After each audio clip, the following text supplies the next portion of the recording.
My name is Doug Krull. I'm a professor in the Department of Psychological Science at Northern Kentucky University, and I'm going to talk to you about correlational research. Correlational research seeks to discover if two variables are associated or related in some way. Now, a variable is a characteristic that everyone has, but different people have different values. So, for example, everyone has an age, but different people have different ages. Everyone has a level of self-esteem, but different people have different levels of self-esteem. Now, one of the main reasons that we want to know about correlations is for prediction. That if two variables are correlated, then that means knowing one allows us to take an educated guess about what the other one is likely to be. For example, something like ACT scores and college performance. There's a correlation between ACT scores and college performance. So if we know a person's ACT score, that gives us a clue about what the person's college performance is likely to be. Now, it's not perfect. Sometimes people may have a relatively low ACT score and end up doing brilliantly in college, and sometimes people have a really high ACT score and end up doing not so well in college. But as a general rule, ACT score tells us something about what their college performance is likely to be. All right, well, correlations range from 1 to -1. Got to be a number somewhere in that range. So if we calculate the correlation, it turns out to be, 227 or a platypus or buy low, sell high, then something's wrong, because it can't be that. It's got to be a number somewhere from 1 to -1. Now, we could break that down into a couple of aspects. One is the direction. Is it a positive number or a negative number?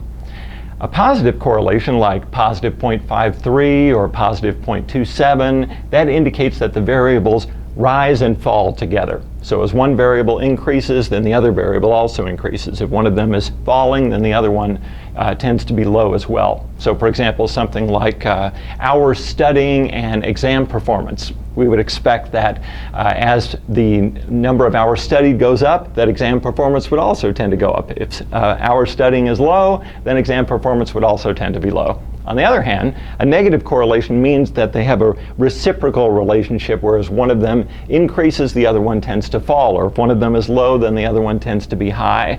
Maybe something like classes skipped and exam performance. We would expect that as the number of classes skipped goes up, that exam performance would tend to be lower. To the degree that people don't skip classes, then we would expect exam performance to be higher. So that's the direction.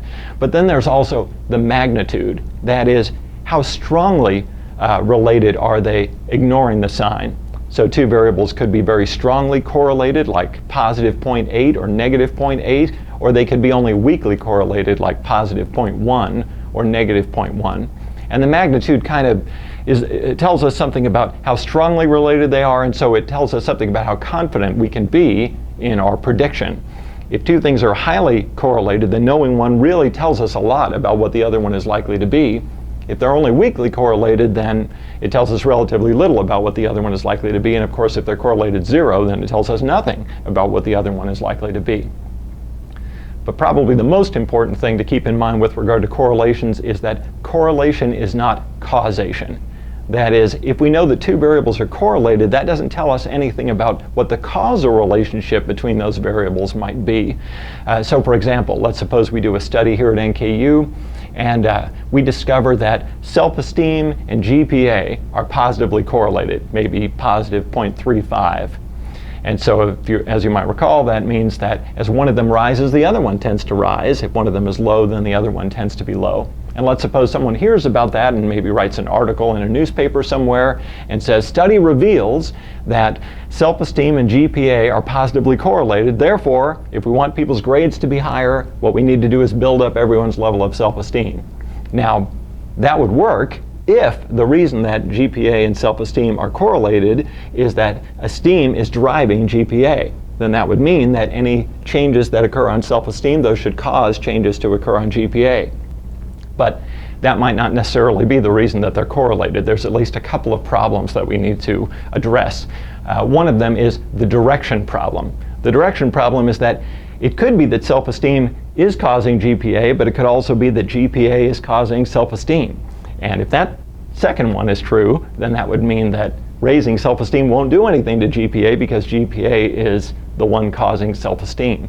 And we really have no way of determining which of those two things it might be. It could be either one. Now, some of you might be thinking that sometimes we could probably be fairly confident in ruling out one of those two directions. So for example, before we knew that smoking caused lung cancer, we probably knew that they were correlated. So you can imagine a researcher sitting there thinking about this, like, let's see, smoking and lung cancer are positively correlated. Could it be that getting lung cancer causes people to start smoking? That doesn't seem very likely. And so it's probably the other way. And that sort of reasoning of, if we could just eliminate one direction, then we would know that it was the other one. That sort of reasoning would work if this was the only problem, but it's not the only problem. We also have the third variable problem. That is, if two variables are correlated, it could be that neither one causes the other, but rather they're correlated because some third variable causes both. So for example, with regard to self-esteem and GPA, maybe good nutrition tends to cause people to feel good about themselves, have higher esteem, and also tends to cause them to have higher grades. Except it might not be nutrition. Maybe it's getting enough sleep. Maybe when people get enough sleep, then that tends to cause them to have higher esteem and also to have higher grades. Except it might not be that. Maybe it's a supportive family. To the degree that people have a supportive family, maybe that causes them to have higher esteem and also higher grades. And of course we could, sit here all day trying to think about different things it could possibly be, and there's really no way to know. Let me give you my favorite example of the third variable problem. I read this years ago, I'm not sure exactly where it was, but apparently ice cream sales vary according to the month of the year.